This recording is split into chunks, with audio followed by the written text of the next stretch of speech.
Mari kita bersama-sama membaca di dalam Roma pasal 5 ayat yang ke-17. Kita akan melihat tentang senjata kita di dalam peperangan rohani. Sebab jika oleh dosa satu orang, maut telah berkuasa oleh satu orang itu, maka lebih benar lagi mereka yang telah menerima kelimpahan kasih karunia dan anugerah kebenaran akan hidup dan berkuasa oleh karena satu orang, yaitu Yesus Kristus. Haleluya. Tuhan ingin supaya kehidupan kita, setiap orang percaya, kita ini hidup sebagai pemenang. Hidup dan berkuasa. Bukan hidup sebagai orang-orang yang kalah, tetapi orang-orang yang berkuasa. Di dalam salinan bahasa Inggris dikatakan shall reign in life, yaitu akan memerintah di dalam kehidupan ini. Inilah kehendak Tuhan, supaya kita hidup di dunia ini, kita bukan hidup sebagai orang-orang yang dikuasai oleh dosa, dikuasai oleh maut, dikuasai oleh iblis, tetapi kita hidup di dunia sebagai orang-orang yang berkuasa. Untuk itulah maka Allah telah melimpahkan segala kasih karunia kepada kita. Allah telah melimpahkan segala yang dibutuhkan di dalam hidup kita ini, untuk kita bisa hidup dan berkuasa di dalam dunia ini. Di dalam 2 Petrus pasal 1 ayat yang ketiga, dikatakan di sini, karena kuasa ilahinya telah menganugerahkan kepada kita segala sesuatu yang berguna untuk hidup yang saleh, oleh pengenalan kita akan Dia yang telah memanggil kita oleh kuasanya yang mulia dan ajaib. Dikatakan di sini, Tuhan sudah menganugerahkan segala sesuatu yang berguna untuk hidup yang saleh, untuk hidup yang berkemenangan. Segala yang berguna itu Tuhan sudah karuniakan kepada kita. Jadi anugerah Tuhan itu lebih dari cukup. Sebab itu sebenarnya tidak ada alasan bagi seorang anak Tuhan, terlebih kalau kita sudah mengerti firman Tuhan, sudah mengiring Tuhan, sudah melayani Tuhan, kita hidup dikuasai oleh dosa.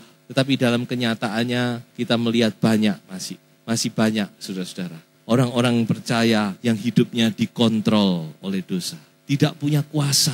Bukan berkuasa tapi dikuasai, bukan reigns, bukan memerintah tapi diperintah.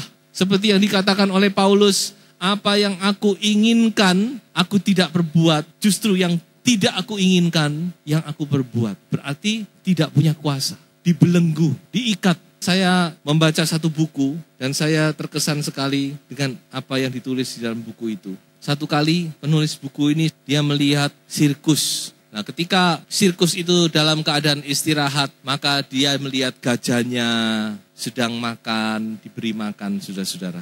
Lalu dia kaget, gajahnya yang begitu besar itu, waktu diberi makan, kakinya satu dirantai. Lalu rantainya itu diikatkan pada satu pasak. Pasaknya itu ya cuma pasak biasa, cuma ditancapkan di tanah gitu aja. Tapi gajah ini tidak berani kemana-mana, saudara. Padahal tidak ada apa-apanya. Kalau dia mau tarik, jangankan gajah. Mungkin sapi aja kuat, ditarik, lepas, saudara. Lalu dia bertanya kepada pawang itu, loh, kamu tidak takut gajah ini lepas? Oh, tidak mungkin, dia bilang. Kenapa kok tidak mungkin? Padahal cuma dirantai gitu aja. Lalu rantainya ditancap di tanah dengan satu pasak. Rahasianya, dia bilang begini, gajah ini waktu masih kecil dia rantai, lalu ditaruh di tiang yang kuat. Gajah ini waktu masih kecil kan dia ingin lari-lari ke sana, tapi dia tidak bisa, tidak kuat. Kalau perlu gajah ini dipukul. Kalau sudah terlalu nakal dipukul. Gajah ini tidak kuat menarik. Terus begitu dari hari ke hari, hari ke hari. Akhirnya setelah dia menginjak dewasa, dia sudah tidak ada kemauan lagi untuk lepas, saudara-saudara. Karena dia tahu, toh dia tidak akan bisa lepas, bahkan dia akan dipukul oleh pawang ini. Sehingga ketika dia sudah menjadi gajah yang besar, yang kekuatannya luar biasa, tidak perlu soro-soro. Ikat saja dengan rantai yang kecil aja. Dia tidak akan lari kemana-mana. Padahal kalau dia mau lepas saat itu juga, tidak ada yang tidak mungkin. Saudara-saudara, ini gambaran daripada kehidupan kita sebagai orang percaya. Tuhan sudah memberikan segala kuasa, segala anugerah, segala perlengkapan untuk kita hidup dan berkuasa di dunia. Tapi kita tidak mau. Karena apa? Dalam pikiran kita, kita sudah terikat. Nah ini, mari kita sadar bahwa kuasa yang Tuhan beri itu luar biasa. Tuhan ingin kita hidup di dunia ini, kita hidup sebagai orang-orang yang merdeka. Yang berkuasa, yang memuliakan Tuhan, yang tidak dikuasai oleh dosa, yang berkemenangan. Itu kehendak Tuhan. Sebab itu Tuhan berikan segala sesuatu. Kalau saudara membaca dalam Efesus pasal 6, segala perlengkapan Tuhan beri kepada gereja untuk kita berperang dan menang dan bahkan lebih dari pemenang. Mari kita gunakan itu. Saya cuma akan berkata tentang 3 senjata utama. Tapi 3 ini boleh dibilang intinya. Yang pertama, yaitu Tuhan memberi kepada gereja, yaitu namanya sendiri. Nama Allah sendiri yang Tuhan berikan kepada gereja. Untuk kita pakai dalam kita berperang. Siapakah nama Allah itu? Mari kita baca di dalam Yohanes 17 ayat 11. Dan aku tidak ada lagi di dalam dunia, tetapi mereka masih ada di dalam dunia. Dan aku datang kepadamu, ya Bapa yang kudus. Peliharalah mereka dalam namamu, yaitu namamu yang telah engkau berikan kepadaku. Supaya mereka menjadi satu, sama seperti kita. Ayat 12. Selama aku bersama mereka, aku memelihara mereka dalam namamu, yaitu namamu yang telah engkau berikan kepadaku. Ini adalah doa Yesus. Kalau saudara baca, luar biasa. Salah satunya dikatakan, Yesus berdoa supaya gereja dipelihara di dalam nama Bapa yang sudah diberikan kepadanya. Itulah Yesus namanya. Jadi Yesus ini bukan nama lain, tetapi adalah nama Allah sendiri diberikan kepada anak. Kita bersyukur sebagai gereja Tuhan dalam perjanjian baru, di zaman gereja, zaman perjanjian baru. Karena apa saudara-saudara? Zaman perjanjian lama, nama itu terselubung.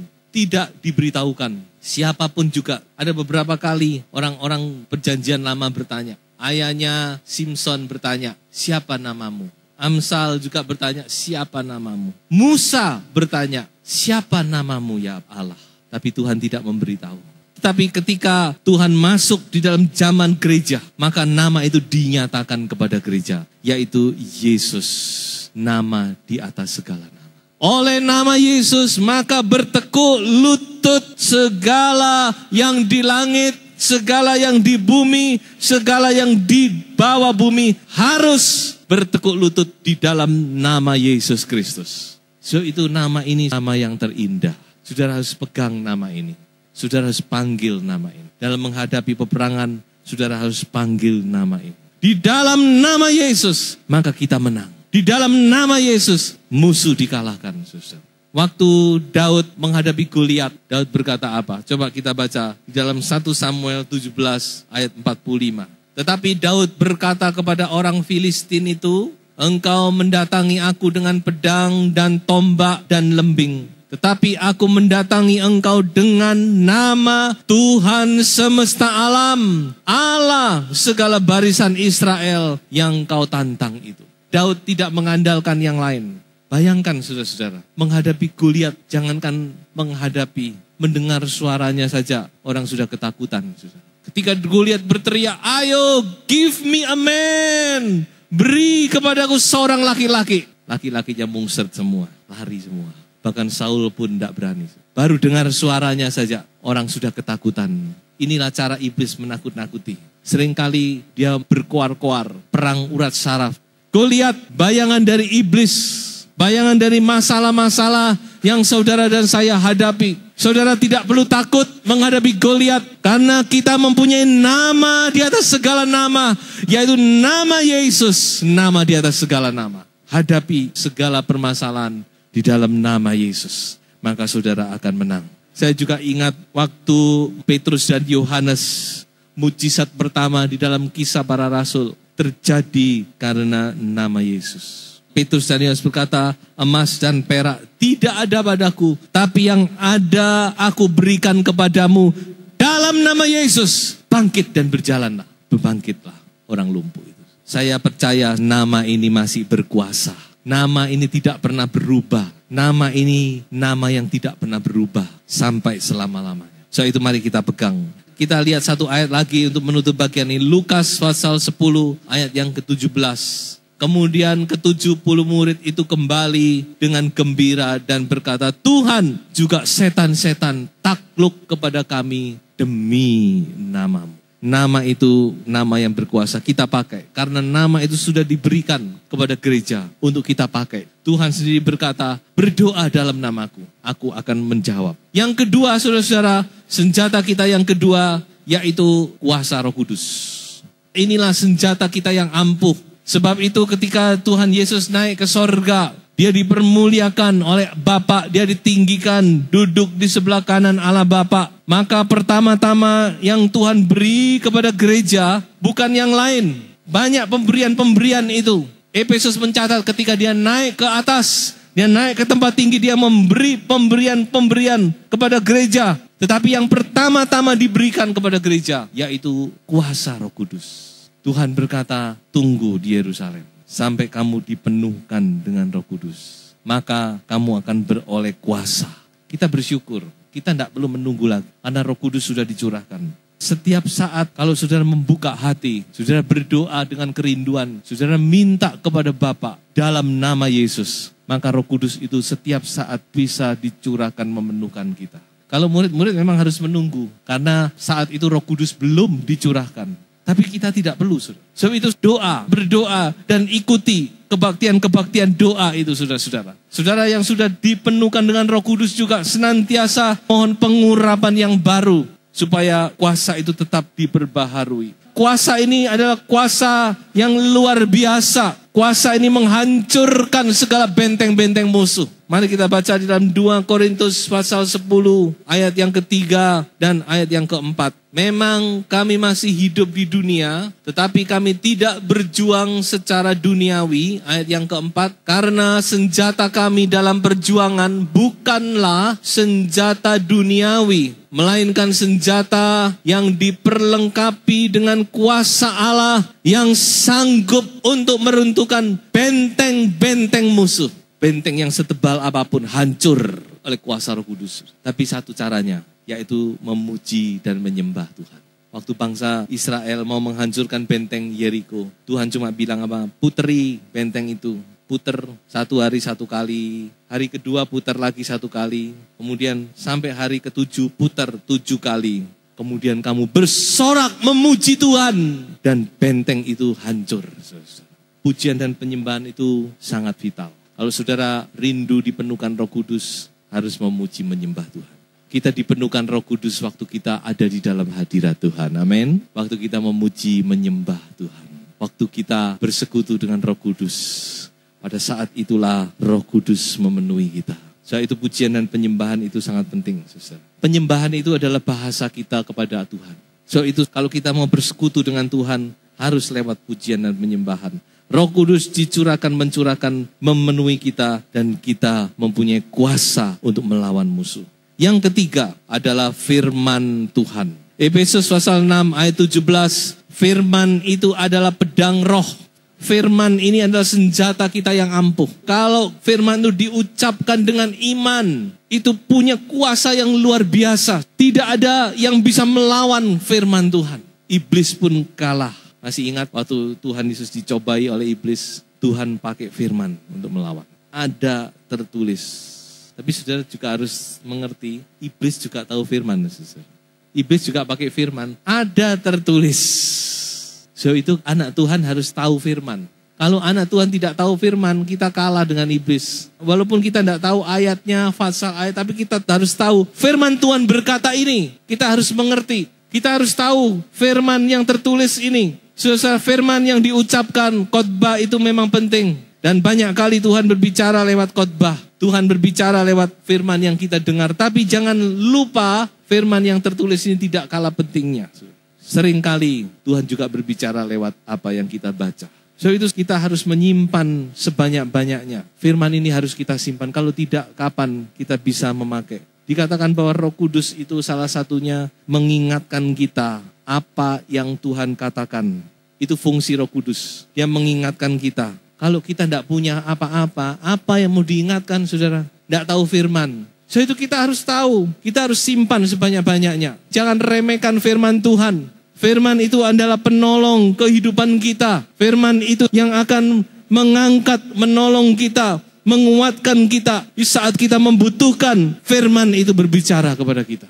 Disitulah Roh Kudus mengingatkan, oh begini, oh firman berkata ini. Makanya itu kita harus simpan sebanyak-banyaknya. Mari kita baca di dalam Kolose pasal 3 ayat 16. Hendaklah perkataan Kristus diam dengan segala kekayaannya di antara kamu. Sehingga kamu dengan segala hikmat mengajar dan menegur seorang akan yang lain. Sambil menyanyikan mazmur dan puji-pujian dan nyanyian rohani. Kamu mengucap syukur kepada Allah di dalam hatimu. Hendaklah perkataan Kristus diam dengan segala kekayaannya. Let the word of Christ dwell in you richly. Hendaklah perkataan Kristus diam di dalam kamu dengan limpahnya. Sebanyak-banyaknya. Seperti Yusuf. Sebelum masa kekeringan, sebelum masa paceklik, dia membuat gudang sebanyak-banyaknya. Di tiap tempat ada gudang. Di tiap desa ada gudang. Apa tujuannya? Kumpulkan sebanyak-banyaknya gandum. Kumpul. Mengapa harus demikian? Karena ada masa-masa di mana tidak akan ada lagi gandum. Pada saat itu gandum dikeluarkan. Wah, memberi makan banyak orang. Ini adalah saat-saat terakhir. Inilah saat-saat yang paling menentukan. Kita harus banyak mengumpulkan firman. Harus banyak mengerti firman. Jangan buta terhadap firman. Jangan sampai kita tidak ngerti apa-apa firman ini. Kita harus mengerti, kita harus punya gambaran apa, Alkitab ini isinya apa. Nah sebab itu simpan sebanyak-banyaknya. Dalam terjemahan lain, terjemahan bahasa Indonesia sehari-hari berbunyi demikian. Hendaklah ajaran-ajaran Kristus yang penuh berkat meresap ke dalam hatimu. Kita harus simpan sampai ajaran itu bisa meresap. Wah kalau sudah begitu luar biasa. Amsal juga berkata demikian. Amsal pasal 2 ayat yang ke-10. Dikatakan demikian. Karena hikmat akan masuk ke dalam hatimu. Dan pengetahuan akan menyenangkan jiwamu. Kebijaksanaan akan memelihara engkau. Kepandaian akan menjaga engkau. Meresap. Biarkan firman itu meresap ke dalam hati kita. Maka kehidupan kita akan dipimpin oleh firman Tuhan. Diberkati oleh firman Tuhan. Karena firman Tuhan itu adalah pencipta segala-galanya. So itu pakailah ketiga senjata itu. Pertama, nama Yesus. Nama di atas segala nama. Kedua, Roh Kudus, kuasa Allah. Kita harus miliki kuasa itu. Dan ketiga, firman Tuhan. Kita harus simpan sebanyak-banyaknya di dalam kehidupan kita. Dan kita pakai, maka kita akan keluar sebagai pemenang dalam hidup kita. 1 Korintus pasal 15 ayat 57. Tetapi syukur kepada Allah yang telah memberikan kepada kita kemenangan oleh Yesus Kristus Tuhan kita. Haleluya. Kita semua rindu hidup di dalam kemenangan dalam kehidupan kita. Dan Tuhan juga berjanji, dan itu kehendak Tuhan, saudara hidup sebagai pemenang, bahkan lebih daripada pemenang. Sebab itu saudara, ayo bangkit, lepaskan dari ikatan-ikatan. Di dalam nama Yesus, pakai kuasa Allah, firman Tuhan simpan dalam hati saudara. Maka saudara akan menang dalam kehidupan. Tidak ada yang bisa menguasai kita, tapi kita akan berkuasa, hidup di dalam dunia ini, dan berkuasa di dalam nama Tuhan Yesus Kristus.